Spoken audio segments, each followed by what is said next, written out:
Bayangkan seorang ibu yang rela meninggalkan anak kecilnya di kampung demi mencari nafkah di negeri orang.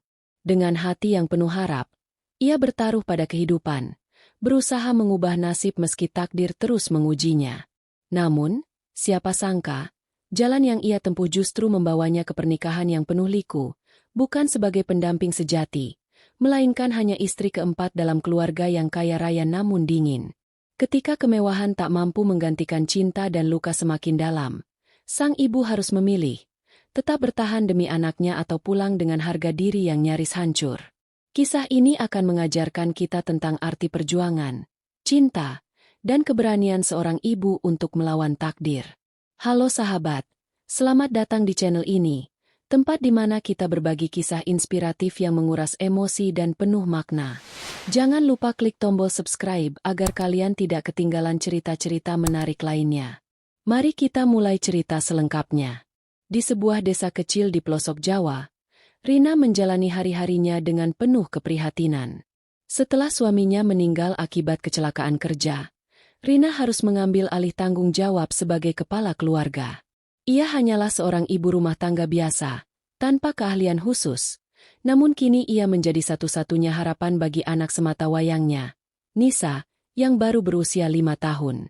Setiap pagi, Rina bangun dengan semangat meski tubuhnya lelah karena semalaman membuat anyaman bambu untuk dijual di pasar.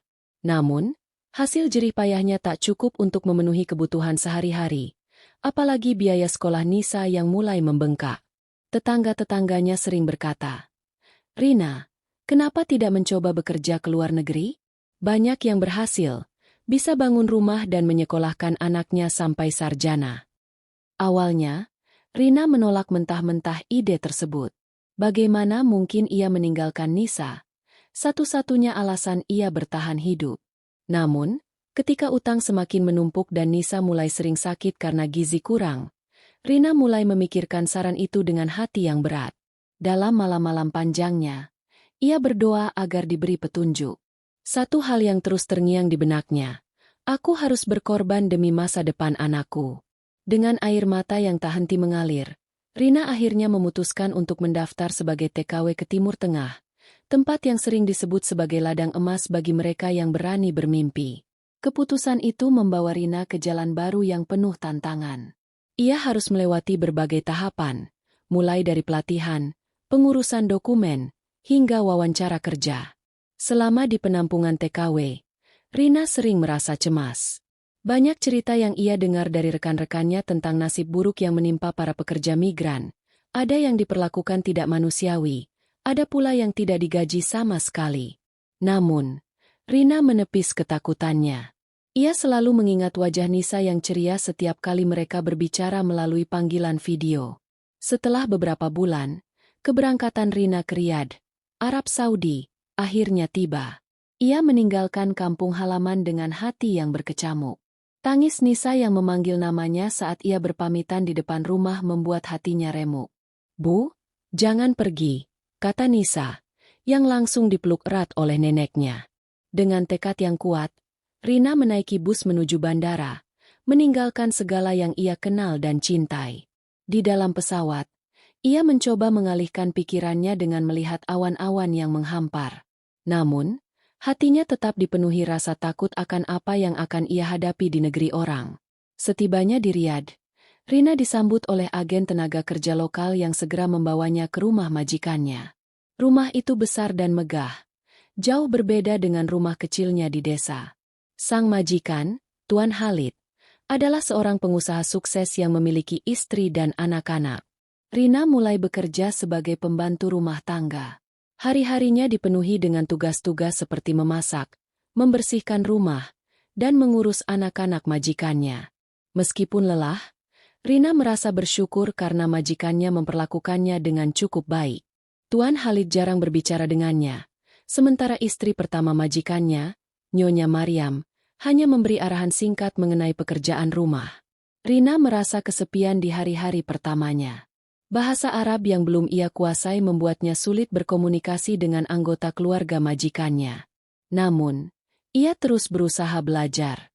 Setiap malam, sebelum tidur, ia membuka buku catatan kecilnya untuk menghafal kata-kata baru. Satu hal yang selalu memberinya semangat adalah telepon mingguan dengan Nisa. Mendengar suara anaknya yang ceria membuat rasa rindu sedikit terobati. Setelah beberapa bulan bekerja, Rina mulai merasa lebih nyaman dengan rutinitasnya. Namun, ia juga mulai menyadari sesuatu yang ganjil, perhatian yang berlebih dari Tuan Khalid. Awalnya, Rina mengira itu hanya bentuk penghargaan atas kerja kerasnya. Namun, semakin hari, perhatian itu semakin intens. Tuan Khalid sering memuji hasil masakannya, bahkan terkadang mengajak Rina berbicara secara pribadi. Hal ini membuat Rina merasa canggung. Ia mencoba menghindari situasi di mana ia harus sendirian dengan majikannya, tetapi Tuan Khalid selalu menemukan cara untuk mendekatinya. Suatu hari, Tuan Khalid mengungkapkan sesuatu yang mengejutkan. Ia ingin menjadikan Rina sebagai istri keempatnya. Rina merasa dunianya runtuh. Ia tidak pernah membayangkan hal seperti ini akan terjadi. Ia hanya ingin bekerja dan mengumpulkan uang untuk anaknya, bukan menikah lagi, apalagi menjadi istri keempat dari seorang pria yang sudah memiliki keluarga besar. Namun, ia tahu, menolak permintaan itu bisa membawa konsekuensi besar. Sebagai pekerja migran, ia tidak memiliki banyak pilihan. Rina menghabiskan malam-malam panjangnya dalam kebingungan. Tawaran Tuan Khalid terus membayanginya. Di satu sisi, ia merasa ini adalah kesempatan untuk memberikan kehidupan yang lebih baik bagi anaknya. Menjadi istri dari seorang pria kaya raya akan menjamin masa depan Nisa, bahkan mungkin juga keluarganya di desa. Namun, di sisi lain, Rina merasa bahwa menerima tawaran ini akan mengorbankan harga dirinya. Bagaimana ia bisa hidup sebagai istri keempat? Sementara ia tahu bahwa istri-istri lainnya pasti akan membencinya, Rina juga merasa bersalah kepada almarhum suaminya, meskipun ia tahu bahwa hidup harus terus berjalan. Dalam keputusasaan, Rina memohon petunjuk kepada Tuhan. Ia berharap ada jalan keluar yang terbaik untuk semua pihak. Pada akhirnya, Rina menerima tawaran itu dengan hati yang berat. Ia menikah dengan Tuan Khalid secara resmi dan sah sesuai hukum setempat. Dengan perasaan campur aduk, Rina memulai babak baru dalam hidupnya, yang penuh dengan tantangan dan pengorbanan. Menjadi istri keempat bukanlah hal yang mudah bagi Rina. Setelah pernikahan sederhana itu, ia tidak hanya berganti status, tetapi juga harus beradaptasi dengan peran baru yang jauh berbeda dari kehidupannya sebelumnya. Rina kini tinggal di kamar yang lebih besar dan nyaman dibanding ruang kecilnya saat masih menjadi pembantu. Namun, kenyamanan fisik itu tak serta-merta menghapus kegelisahan yang terus membayanginya. Rina harus menghadapi kenyataan hidup dalam keluarga besar di mana setiap orang memiliki tempat dan peran masing-masing, sementara dirinya berada di posisi paling bawah dalam hierarki istri.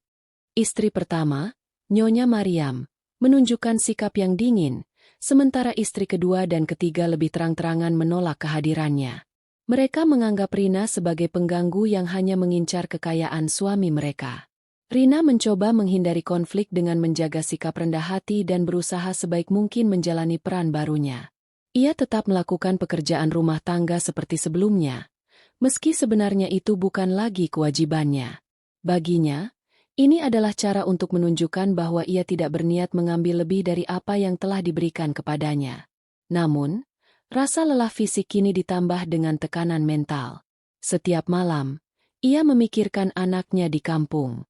Ia bertanya-tanya apakah keputusan ini benar-benar yang terbaik untuk masa depan Nisa atau justru hanya menambah luka di hatinya sendiri. Hari-hari Rina sebagai istri keempat penuh dengan tantangan baru yang tak pernah ia bayangkan sebelumnya. Istri kedua, Nyonya Laila, yang paling terang-terangan menunjukkan ketidaksukaannya. Ia sering melontarkan sindiran pedas di depan keluarga besar, menyebut Rina sebagai pembantu yang naik pangkat. Nyonya Laila bahkan berusaha memengaruhi anak-anak Tuan Khalid dari istri-istri sebelumnya untuk tidak menghormati Rina. Sementara itu, istri ketiga, Nyonya Amina, memilih cara yang lebih halus namun tetap menusuk. Ia sering mengabaikan keberadaan Rina dan tidak mengundangnya dalam acara-acara keluarga. Dalam setiap pertemuan, Rina merasa seperti orang asing di antara orang-orang yang seharusnya menjadi bagian dari hidup barunya. Namun, yang paling menyakitkan adalah ketika ia mulai mendengar kabar miring dari pelayan rumah tangga lainnya. Gosip tentang dirinya yang disebut perempuan licik yang mengincar harta, menyebar dengan cepat. Rina mencoba mengabaikan semua itu, tetapi di dalam hatinya, ia merasa hancur. Ia tak pernah berniat menjadi bagian dari keluarga ini demi uang. Ia hanya seorang ibu yang ingin memberikan kehidupan yang lebih baik untuk anaknya. Ketegangan ini membuat Rina semakin sering menangis di malam hari. Ia berusaha tegar, namun setiap hinaan yang diterima terasa seperti duri yang menusuk hatinya. Satu-satunya hal yang membuatnya bertahan adalah keyakinan bahwa semua ini ia lakukan demi Nisa. Dalam situasi yang penuh tekanan, Rina bertekad untuk tidak menyerah. Ia sadar bahwa hanya dengan menunjukkan sikap baik dan ketulusan, ia mungkin bisa mengubah pandangan keluarga besar terhadap dirinya. Rina mulai belajar lebih banyak tentang budaya dan tradisi Arab. Ia mempelajari bahasa dengan lebih serius agar dapat berkomunikasi dengan lebih lancar. Dengan upayanya ini, ia berharap bisa menunjukkan bahwa dirinya bukan ancaman bagi siapapun. Setiap pagi, Rina memulai harinya dengan doa, memohon kekuatan untuk melewati semua cobaan. Meski penuh tantangan, ada beberapa anggota keluarga yang mulai menghargai usahanya. Salah satu putri tertua Tuan Khalid dari istri pertama, yang awalnya bersikap dingin, perlahan mulai menerima keberadaan Rina setelah melihat bagaimana ia selalu membantu pekerjaan rumah tangga meskipun itu bukan lagi tugasnya. Begitu pula dengan beberapa pelayan rumah tangga, yang mulai melihat sisi manusiawi dari Rina dan berhenti mempercayai gosip yang beredar. Namun, usaha Rina untuk bertahan tidak selalu berjalan mulus. Setiap langkah maju yang ia capai seringkali diiringi oleh serangan baru, terutama dari Nyonya Laila. Meski begitu, Rina tetap bertahan, yakin bahwa setiap kesabaran akan membawa hasil yang baik pada akhirnya. Di tengah segala tekanan yang dihadapinya, Rina sesekali menemukan momen kebahagiaan yang memberinya kekuatan untuk terus bertahan. Salah satu momen yang paling ia tunggu adalah saat menerima kabar dari anaknya di kampung. Setiap kali menerima surat atau mendengar suara Nisa melalui telepon, Rina merasa semua pengorbanannya tidak sia-sia. Dalam salah satu teleponnya, ia mendengar kabar bahwa Nisa mendapat peringkat pertama di kelas. Kabar itu membuat Rina menangis bahagia. Ia merasa apa yang ia lakukan benar-benar berdampak positif bagi masa depan anaknya. Namun, kebahagiaan itu seringkali hanya bersifat sementara. Setelah menutup telepon, rasa rindu yang begitu dalam kembali menyerangnya. Ia merasa terjebak dalam kehidupan yang tidak sepenuhnya ia inginkan, jauh dari anak yang sangat ia cintai. Kadang-kadang, ia bertanya pada dirinya sendiri, apakah semua ini benar-benar sepadan? Tetapi setiap kali keraguan muncul, ia kembali mengingat impian besar untuk Nisa, menyekolahkan anaknya hingga perguruan tinggi dan memberinya kehidupan yang jauh lebih baik dari yang pernah ia alami. Namun, seiring berjalannya waktu, cobaan yang dihadapi Rina semakin berat. Suatu hari, konflik besar terjadi di antara para istri Tuan Khalid. Ketegangan yang selama ini terpendam akhirnya meledak. Nyonya Laila menuduh Rina sebagai penyebab ketidakadilan dalam pembagian perhatian dari Tuan Khalid. Tuduhan itu membuat Rina merasa sangat terpojok. Ia tidak pernah meminta perhatian lebih dari suaminya. Bahkan, ia sering merasa tidak nyaman dengan posisinya sebagai istri keempat. Namun, kata-kata Nyonya Laila yang penuh emosi membuat Rina merasa bersalah. Konflik ini menyebabkan suasana di rumah semakin tidak kondusif. Tuan Khalid, yang sebelumnya bersikap tenang, mulai menunjukkan ketegangan. Rina sering merasa ia menjadi kambing hitam atas semua masalah dalam keluarga itu. Meski demikian, ia tetap berusaha menjaga sikap tenang dan tidak membalas setiap hinaan yang diterima. Ia menyadari bahwa posisinya sebagai istri keempat tidak memberinya banyak hak untuk bersuara. Dalam setiap doanya, ia memohon agar diberikan kekuatan dan petunjuk untuk menjalani hidup yang penuh ujian ini. Ketegangan yang terus-menerus di rumah membuat Rina merasa semakin jauh dari dirinya yang dulu. Ia merasa kehilangan identitasnya sebagai seorang ibu, perempuan, dan manusia. Di desa, ia adalah seorang ibu yang berjuang demi anaknya, tetapi di rumah ini, ia hanyalah istri keempat yang dianggap sebagai perusak keharmonisan keluarga. Setiap hari, ia bangun dengan rasa cemas, takut akan konflik baru yang mungkin muncul. Ia tidak punya teman untuk berbagi cerita karena setiap orang di rumah itu tampak menjauhinya. Rina mulai merindukan kehidupannya di desa, meskipun penuh kesulitan. Ia rindu saat-saat ia dan Nisa bermain bersama di pekarangan rumah, atau sekadar duduk berbincang sambil menikmati teh hangat di sore hari. Hidup di rumah besar ini ternyata tidak memberikan kebahagiaan seperti yang ia bayangkan. Makanan enak, kamar nyaman, dan fasilitas mewah tidak bisa menggantikan ketenangan yang pernah ia rasakan di rumah sederhananya dulu. Rina merasa hidupnya kini hanyalah bayangan.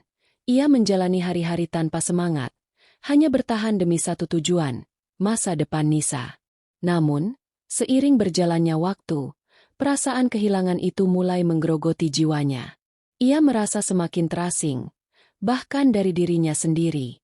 Keberadaan Rina sebagai istri keempat tidak hanya menimbulkan konflik di rumah, tetapi juga di keluarga besar Tuan Khalid. Para saudara dan kerabat sering membicarakan dirinya di belakang. Mereka menganggap pernikahan Rina dengan Tuan Khalid sebagai keputusan yang memalukan, terutama karena Rina berasal dari kalangan sederhana dan pernah menjadi pembantu rumah tangga.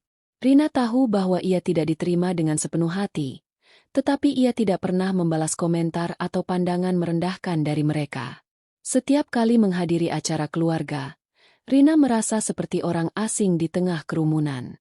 Tidak ada yang mengajaknya berbicara, bahkan beberapa kerabat sengaja menunjukkan sikap dingin. Dalam hati, Rina hanya bisa berdoa agar semua ini segera berlalu. Namun, semakin ia mencoba bertahan, semakin besar pula tekanan yang ia rasakan. Bahkan, Tuan Khalid sendiri mulai tampak tidak sabar menghadapi konflik yang terus terjadi akibat kehadiran Rina. Ia meminta Rina untuk lebih banyak menyesuaikan diri dengan keluarga, meskipun Rina merasa sudah berusaha keras melakukannya. Tekanan ini membuat Rina seringkali menangis sendirian di kamar, merasa dirinya adalah beban bagi semua orang. Bukan hanya tekanan dari luar yang menghantui Rina, tetapi juga perasaan bersalah yang terus membebaninya. Ia sering bertanya pada dirinya sendiri, apakah keputusannya untuk menikah dengan Tuan Khalid adalah keputusan yang benar. Dalam pikirannya, ia membayangkan almarhum suaminya yang mungkin kecewa melihatnya seperti ini. Ia juga merasa bersalah kepada Nisa, meskipun tujuan awal dari semua ini adalah untuk memberikan kehidupan yang lebih baik bagi anaknya. Rina mulai merasa hidupnya tidak memiliki arah. Ia merasa menjadi seseorang yang tidak lagi ia kenal. Dulu, ia adalah seorang perempuan yang tegar dan penuh semangat. Tetapi kini ia lebih sering merasa lemah dan tak berdaya. Bahkan kebahagiaan kecil yang dulu bisa ia nikmati, seperti menghabiskan waktu di dapur atau membaca surat dari Nisa, kini terasa hampa. Rina mulai kehilangan harapan, sesuatu yang dulu menjadi sumber kekuatannya untuk bertahan di tengah kesulitan. Ia merasa semakin terpuruk, terjebak dalam situasi yang tidak ia inginkan, tanpa tahu bagaimana cara keluar darinya. Hari-hari Rina semakin berat ketika ia mendengar kabar bahwa Nisa jatuh sakit di kampung. Nisa mengalami demam tinggi yang cukup lama, dan neneknya kesulitan membawanya ke dokter karena kekurangan biaya. Mendengar kabar itu, Rina merasa hatinya hancur. Ia ingin segera pulang untuk merawat anaknya, tetapi situasi di rumah Tuan Khalid membuatnya sulit untuk meminta izin. Selain itu, ia tahu bahwa kembali ke kampung tanpa persiapan akan membuat hidupnya lebih sulit. Rina mencoba mengirimkan uang lebih banyak dari biasanya untuk membantu pengobatan Nisa, tetapi hal itu membuatnya harus menahan kebutuhan pribadinya. Ia mulai menjual beberapa barang berharga yang dimilikinya untuk menutupi kekurangan. Dalam setiap doanya, Rina memohon agar Nisa segera sembuh. Namun, harapan yang selama ini menjadi alasan ia bertahan mulai memudar. Ia merasa tidak mampu lagi menghadapi semua tekanan ini. Rina mulai berpikir untuk menyerah, tetapi ia takut akan konsekuensi dari pilihannya, baik bagi dirinya sendiri maupun bagi Nisa. Setelah berminggu-minggu diliputi oleh rasa putus asa, Rina akhirnya menyadari bahwa ia tidak bisa terus hidup seperti ini. Ia harus membuat keputusan besar yang akan mengubah hidupnya dan Nisa. Rina mulai mempertimbangkan untuk meninggalkan keluarga Tuan Khalid dan kembali ke kampung halamannya. Meskipun berat, ia merasa ini adalah satu-satunya cara untuk menyelamatkan dirinya dan memastikan ia bisa merawat anaknya dengan lebih baik. Namun, keputusan ini bukan tanpa risiko. Rina tahu bahwa meninggalkan Tuan Khalid berarti ia akan kehilangan dukungan finansial yang selama ini menjadi penopang hidupnya dan Nisa. Dengan tekad yang bulat, Rina mulai mempersiapkan diri untuk pulang. Ia menyimpan sedikit demi sedikit uang yang ia miliki dan menghubungi agen tenaga kerja untuk mencari tahu prosedur kepulangannya.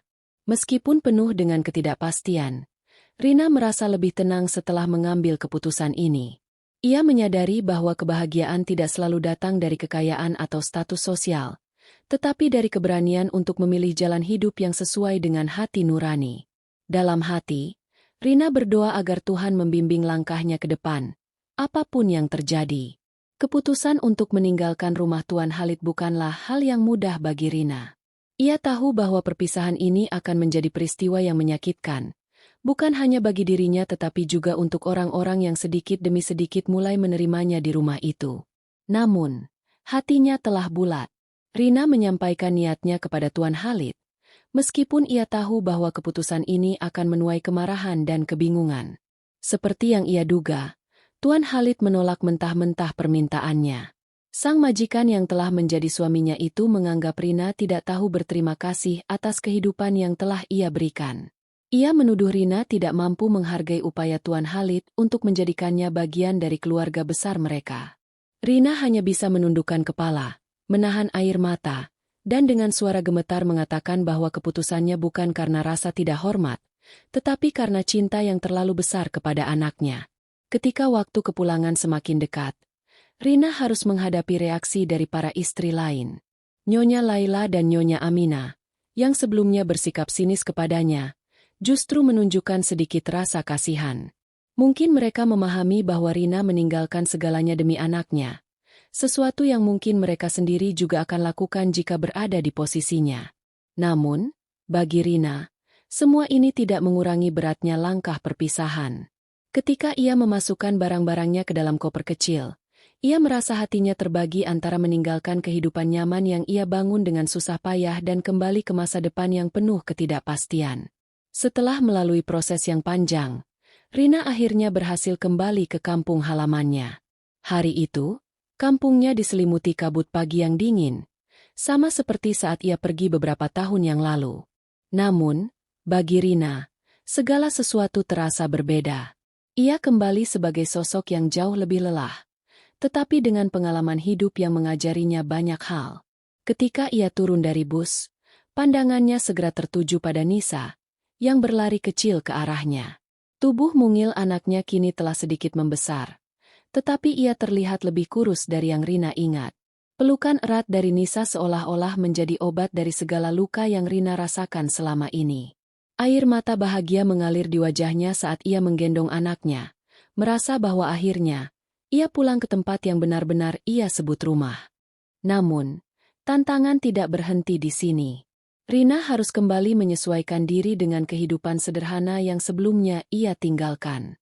Uang yang ia bawa dari hasil kerja dan pernikahan dengan Tuan Khalid cukup untuk menutupi kebutuhan dasar mereka, tetapi tidak untuk jangka panjang.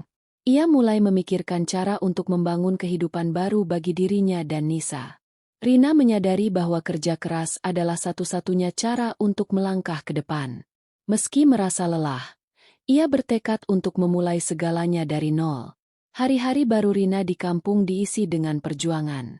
Ia mulai menjual barang-barang kebutuhan rumah tangga kecil-kecilan di pasar. Rina juga memanfaatkan keterampilannya dalam membuat anyaman bambu, sesuatu yang ia tinggalkan bertahun-tahun lalu, untuk mendapatkan penghasilan tambahan. Dalam setiap langkahnya, ia selalu melibatkan Nisa, mengajarkan anaknya tentang arti kerja keras dan ketulusan hati. Walaupun kehidupan mereka jauh dari kata mudah, Rina merasakan kebahagiaan yang tak ia dapatkan selama tinggal di rumah mewah Tuan Khalid. Namun, tak dapat dipungkiri, ada momen-momen di mana Rina merasa ragu. Ia sering berpikir, bagaimana jika aku tetap tinggal di sana? Apakah hidupku dan Nisa akan lebih baik? Tetapi setiap kali melihat senyum Nisa atau mendengar tawa kecil anaknya, semua keraguan itu lenyap. Ia merasa bahwa pilihannya untuk pulang adalah yang terbaik. Hidup mereka mungkin sederhana, tetapi penuh dengan kehangatan yang tidak dapat digantikan oleh kemewahan apapun. Rina mulai merasakan kedamaian yang selama ini ia rindukan, dan perlahan ia menemukan kembali jati dirinya yang sempat hilang. Kehadiran Rina di kampung disambut dengan hangat oleh keluarga dan beberapa tetangga dekatnya. Meskipun ada beberapa orang yang masih berbisik-bisik tentang pengalamannya sebagai istri keempat, Rina memilih untuk tidak memperdulikan hal itu. Ia fokus pada apa yang benar-benar penting, membangun kehidupan yang layak untuk anaknya. Dengan bantuan keluarganya, Rina berhasil memperbaiki rumah kecil mereka yang sebelumnya hampir roboh. Ayahnya membantu memperbaiki atap bocor, sementara ibunya memastikan Nisa mendapatkan makanan bergizi setiap hari. Dukungan dari keluarga memberikan kekuatan baru bagi Rina. Ia merasa bahwa, meskipun hidupnya tidak sempurna, ia dikelilingi oleh orang-orang yang benar-benar peduli padanya. Hal ini memberinya semangat untuk terus berjuang. Bahkan ketika tantangan datang silih berganti. Rina juga mulai aktif dalam kegiatan desa, membantu tetangga yang membutuhkan, dan berbagi cerita tentang pengalamannya sebagai TKW. Ia berharap, melalui ceritanya, orang lain bisa belajar untuk lebih berhati-hati dalam mengambil keputusan, terutama saat bekerja di luar negeri. Waktu berlalu, dan kehidupan Rina mulai berjalan dengan lebih stabil. Usahanya di pasar mulai berkembang, dan ia bisa menyekolahkan Nisa dengan layak. Meskipun tidak berlimpah harta, mereka hidup dalam kebahagiaan sederhana. Setiap malam, Rina merenungkan perjalanan hidupnya yang penuh lika-liku. Dari seorang ibu muda yang kehilangan suami, menjadi TKW yang berjuang di negeri orang, hingga akhirnya kembali ke kampung halaman dengan segudang pelajaran hidup. Rina menyadari bahwa semua cobaan yang ia lalui telah membentuknya menjadi pribadi yang lebih kuat dan bijaksana. Ia belajar bahwa kebahagiaan sejati tidak datang dari kekayaan atau status sosial, tetapi dari cinta, keluarga, dan ketenangan hati. Dalam doa malamnya, Rina selalu mengucap syukur kepada Tuhan atas segala pelajaran hidup yang telah ia terima. Ia berharap, suatu hari nanti, Nisa akan tumbuh menjadi seseorang yang kuat dan mandiri, serta mampu menghargai pengorbanan ibunya. Meski telah kembali ke kampung halaman, Rina tetap merasakan efek dari pengalaman hidupnya sebagai istri keempat. Ada hari-hari ketika rasa lelah dan trauma menghantuinya. Namun ia memilih untuk memandang ke depan, bukan ke belakang. Kesederhanaan hidup yang ia jalani kini justru menjadi sumber kekuatannya. Setiap pagi, Rina bangun lebih awal untuk menyiapkan dagangannya di pasar. Ia bekerja keras, bukan hanya untuk memenuhi kebutuhan hidup sehari-hari, tetapi juga untuk memastikan Nisa mendapatkan pendidikan terbaik. Rina tahu, pendidikan adalah kunci untuk mengubah nasib mereka. Nisa, yang kini sudah mulai mengerti pengorbanan ibunya, sering membantu Rina di rumah. Meski usianya masih muda, Nisa tumbuh menjadi anak yang bertanggung jawab dan penuh kasih. Rina melihat sifat almarhum suaminya dalam diri Nisa, sikap pekerja keras dan hati yang baik. Setiap kali merasa lelah, Rina hanya perlu melihat senyum anaknya untuk mendapatkan semangat baru. Baginya, Nisa adalah alasan utama ia terus berjuang. Ia percaya bahwa segala kesulitan yang ia lalui tidak akan sia-sia jika pada akhirnya Nisa bisa mencapai cita-citanya. Proses untuk menyembuhkan luka hati Rina tidaklah mudah. Meski ia tidak lagi berada di rumah Tuan Khalid, ingatan tentang hinaan, gosip, dan konflik yang ia alami selama di sana masih menghantui. Ada saat-saat di mana ia merasa marah dan menyesali keputusannya untuk menikah dengan Tuan Khalid. Namun, ia selalu berusaha mengingat tujuannya saat itu, memberikan kehidupan yang lebih baik untuk Nisa. Rina belajar untuk memaafkan dirinya sendiri dan orang-orang yang telah menyakitinya.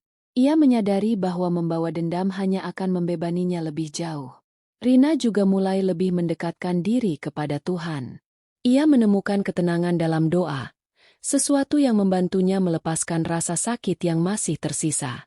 Dalam setiap doa malamnya, Rina memohon kekuatan untuk melupakan masa lalunya yang penuh luka dan menggantinya dengan kebahagiaan. Ia mulai merasa lebih ringan, seolah-olah beban yang selama ini mengikatnya perlahan-lahan terlepas. Kini, ia merasa lebih damai dengan hidupnya, lebih menerima apapun yang telah terjadi, dan lebih fokus pada masa depan. Kisah hidup Rina mulai menjadi cerita yang menginspirasi banyak orang di kampungnya. Tetangga-tetangga yang dulu hanya melihatnya sebagai janda miskin kini mengagumi keberanian dan keteguhannya. Mereka melihat bagaimana Rina bangkit dari keterpurukan, menghadapi setiap cobaan dengan kepala tegak, dan membangun kembali kehidupannya dari nol. Banyak perempuan di desa yang mulai mendekati Rina untuk meminta nasihat, terutama mereka yang juga mengalami kesulitan dalam hidup. Rina tidak pernah menganggap dirinya sebagai sosok istimewa. Baginya, ia hanya seorang ibu yang melakukan apa yang perlu dilakukan demi anaknya. Namun, ketika melihat bahwa kisahnya mampu memberikan kekuatan dan harapan kepada orang lain, ia merasa bahagia. Ia merasa bahwa semua penderitaan yang ia lalui tidak sia-sia jika dapat menginspirasi orang lain untuk terus berjuang. Rina mulai aktif berbagi cerita di berbagai acara komunitas, membicarakan pentingnya keteguhan hati dan cinta kepada keluarga sebagai landasan untuk menghadapi segala rintangan hidup. Tahun demi tahun berlalu, dan kehidupan Rina serta Nisa mulai menunjukkan kemajuan. Usaha Rina di pasar kini berkembang pesat, dan ia berhasil menyekolahkan Nisa hingga ke jenjang yang lebih tinggi. Nisa menjadi salah satu siswa terbaik di sekolahnya, sering memenangkan lomba, dan bahkan mendapatkan beasiswa untuk melanjutkan pendidikan ke kota. Rina merasa bangga dan bersyukur. Ia tahu, semua pengorbanan dan kerja kerasnya akhirnya membuahkan hasil. Di tengah kesibukannya, Rina tetap menjaga hubungan baik dengan tetangga dan keluarga besarnya. Ia sering membantu mereka yang membutuhkan, membagikan apa yang ia miliki meskipun tidak banyak. Baginya, kebahagiaan terbesar adalah melihat orang lain tersenyum karena kebaikan kecil yang ia lakukan. Kini, Rina tidak hanya menjadi seorang ibu yang berhasil menghidupi anaknya, tetapi juga menjadi sosok yang dihormati dan dicintai di komunitasnya. Kini, Rina merasa hidupnya telah menemukan titik terang. Ia tidak lagi dibayangi oleh masa lalu yang kelam, melainkan dipenuhi oleh harapan dan kebahagiaan. Melihat Nisa tumbuh menjadi pribadi yang cerdas dan penuh kasih menjadi kebanggaan terbesar dalam hidupnya. Setiap malam, sebelum tidur, Rina selalu memeluk anaknya dan berdoa bersama, mengucapkan syukur atas kehidupan yang kini mereka jalani. Ia tahu, perjalanan mereka masih panjang, tetapi ia yakin dapat menghadapinya dengan keyakinan dan cinta. Sebelum mengakhiri ceritanya, Rina ingin berbagi pesan kepada siapapun yang sedang menghadapi cobaan hidup. Ia percaya bahwa tidak ada kesulitan yang terlalu besar untuk dihadapi selama kita memiliki tujuan yang jelas dan orang-orang yang kita cintai sebagai alasan untuk bertahan. Baginya, hidup adalah tentang memilih, berani mengambil langkah, dan menerima konsekuensi dengan lapang dada. Demikianlah kisah Rina, seorang ibu yang berjuang dari keterpurukan hingga menemukan kebahagiaan sejati. Jangan lupa untuk meninggalkan komentar di bawah ini. Beritahu pendapatmu tentang cerita ini, dan bagikan kepada teman-temanmu yang mungkin sedang membutuhkan inspirasi. Jangan lupa juga untuk like video ini dan subscribe agar kamu tidak ketinggalan kisah-kisah inspiratif lainnya. Terima kasih sudah menonton, dan sampai jumpa di cerita berikutnya.